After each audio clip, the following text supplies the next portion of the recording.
Hey guys, welcome back to the channel. In this video, we're gonna talk about the 6 top benefits of consuming beef liver. And we're gonna cover the differences between consuming raw, cooked, or freeze-dried beef liver. And more importantly, we're gonna talk about why beef liver delivers the benefits that I'll mention in this video. So why is it? What does beef liver exactly have that delivers those health benefits? But before we get started, make sure you subscribe to this channel and you click on the little alert button so you get notified when I publish more videos like this. I also encourage you to check out my medical disclaimer and affiliate disclaimer down in the description. And with that, we're gonna get started. So now let's talk about the 6 benefits of consuming beef liver. Number 1, it can improve your eye health and help you maintain a clear cornea.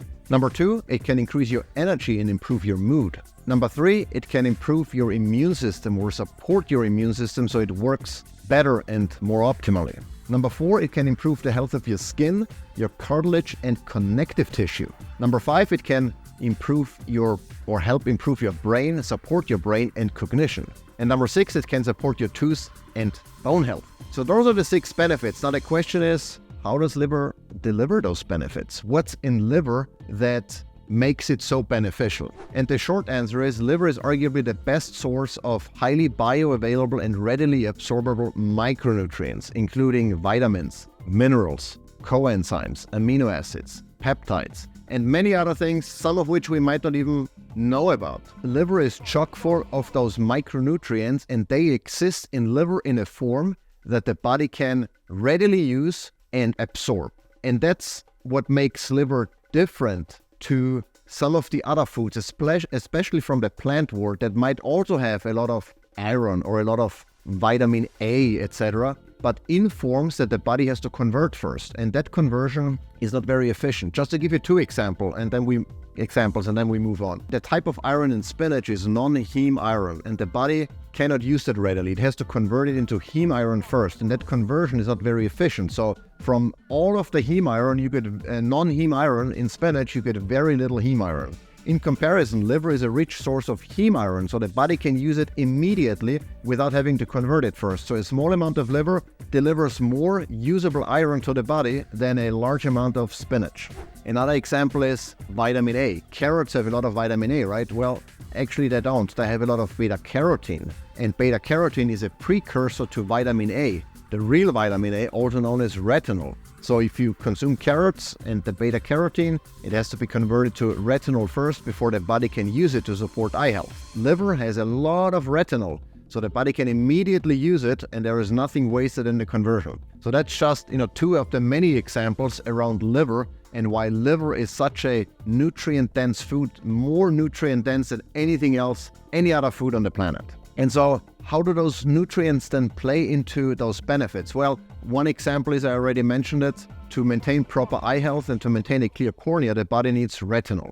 So by consuming liver, you give the body enough of that retinol to maintain proper eye health or to support your eye health if you maybe based on diet or other factors. Speaking about that real quick, what are the reasons why you might need extra nutrients? If you eat food, you should be getting most of that, right? Well, the problem is the standard American diet is not very nutrient dense. You don't get a lot of those nutrients, essential nutrients, in the most bioavailable and readily absorbable form from a standard American diet because it's high in plant foods and plants are just not very good sources of those readily absorbable and bioavailable micronutrients. And plus, there are all the processed foods and processed carbs, etc. They're void of any nutrients. So you might be eating a lot of calories, but not get a lot of nutrients. That's one of the reasons why you shouldn't be counting calories, but nutrients really, or nutrient density.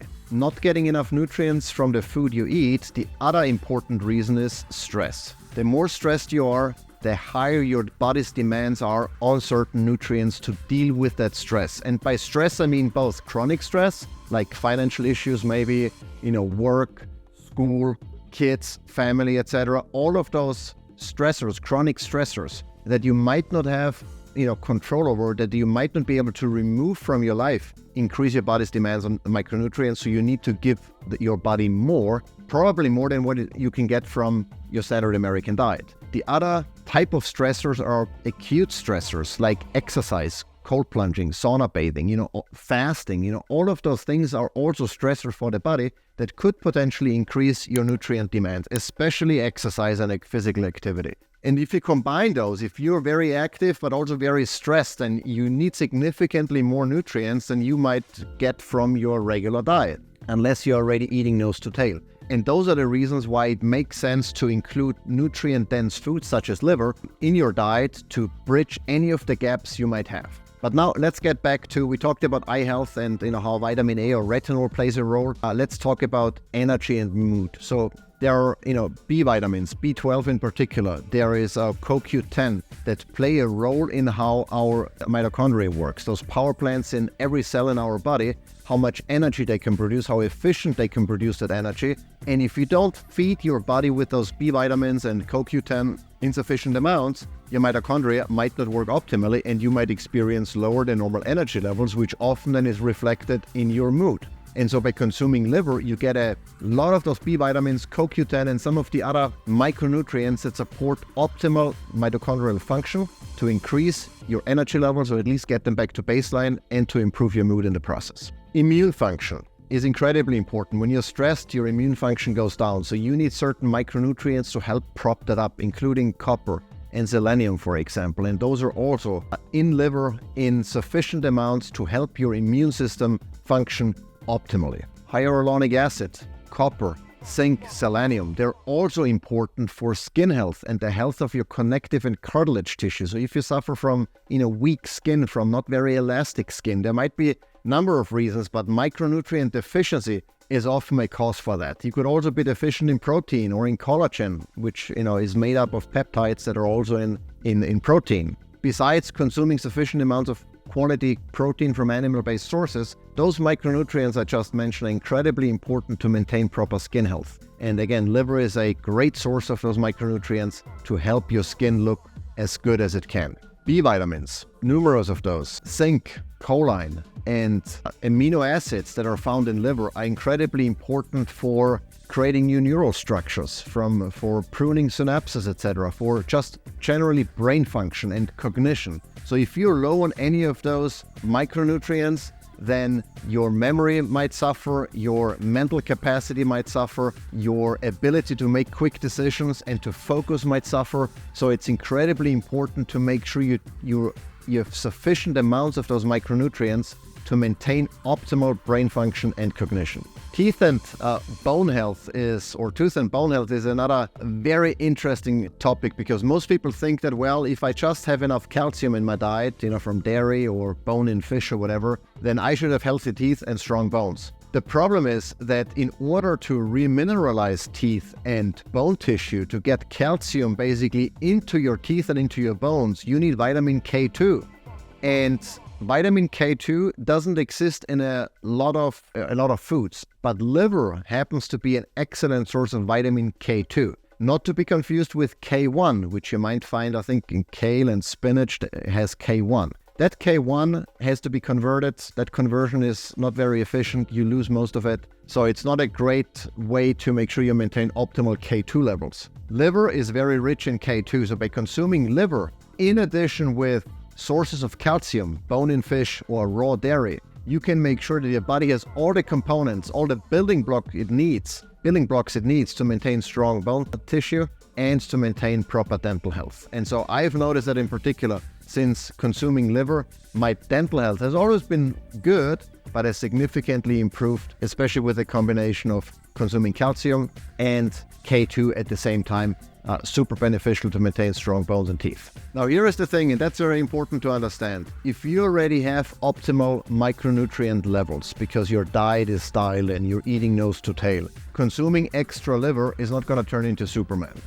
Liver at the end of the day is nothing more than a highly effective multivitamin that's significantly more effective than any synthetic vitamin you can buy in the store. Simply because liver contains the natural forms of all of those micronutrients that the body can use immediately without wasting it through the urine or through other ways of waste disposal that your body has. It can absorb everything, or it can absorb everything that the body needs. That's important. So the goal of consuming liver is really to bridge the tiny gaps, to fill the holes that you have because of your diet, because of your lifestyle, to make sure you maintain optimal levels of all of those micronutrients. It's not more. It's not magic. If you already have optimal levels, eating liver or more liver is not going to make anything better. That sometimes gets confused in marketing language when we say, okay, it boosts your energy and your mood, etc. Well, if you already have optimal energy levels, consuming more liver is not going to give you more energy. It's not like a drug.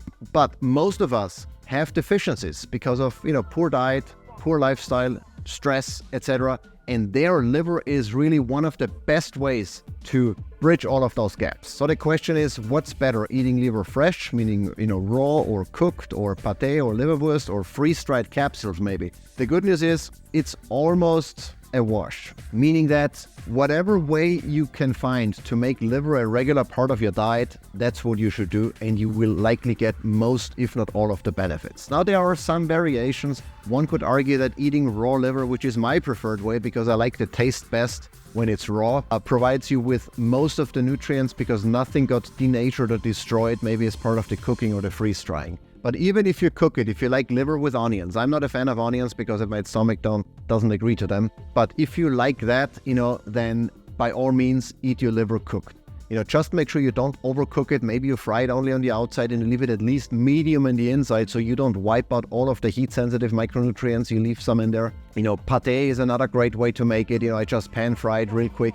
The inside is usually still raw with a lot of butter and salt. Just, put everything into a blender and, I eat pate with raw cheese. Really love that. Arguably the most convenient way of consuming liver is in freeze-dried capsules. And, full transparency, I have a supplements brand, MK Supplements, that sells freeze-dried beef organ supplements, not just liver. And I founded that brand, or I founded the company because I realized that a lot of people can benefit from consuming liver on a regular basis. Most people don't because of taste, texture, preparation, sourcing, whatever the reason might be. So just popping 4 capsules a day, which is the equivalent of 1 ounce of fresh liver from a micronutrient perspective, helps a lot of people make liver a regular part of the diet. And so, but there are other great brands out there. I review some of them, so check out the resources down below. If you want to give my brand a try, you can use code YouTube10 to get 10% off. And with freeze drying, you lose somewhere between 2 to 5% of the micronutrients. So you retain most of it because it's a very gentle process, doesn't involve any